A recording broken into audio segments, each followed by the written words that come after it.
Hey, so I picked up another house, and it's a pretty exciting deal. And let me show you how some numbers work. I bought this house subject to, meaning I'm taking over the payments on a mortgage, and my whole down payment, I have to make the first payment. It's due in like 4 days, because for this situation, for him to move into his new place, he has to have enough money for his payment and deposit. He's renting a place, and so he can't afford it. So my money down is going to be just under $1,100. I'm going to make the first payment. Now, here's what the good numbers are. I'm taking over a loan that is at 5% interest. And let me explain something to you. Did you know that I literally can resell this house if I choose to for exactly what I'm paying for it and still make a good chunk of money? Now, what I'm really going to do is I'm probably going to bump the price up a little bit so that I get a good, decent down payment, which goes to HIP National Bank, right? In other words, that goes to me.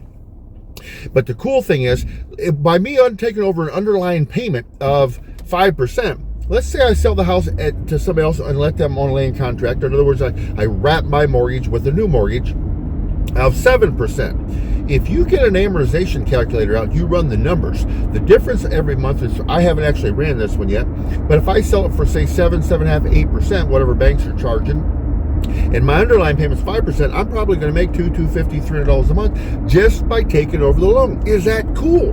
Now, here's what's neat about this. This loan, he's had this thing for about a year. The house is in good condition. I don't know if it needs fresh paint or not. He's lived there for about a year.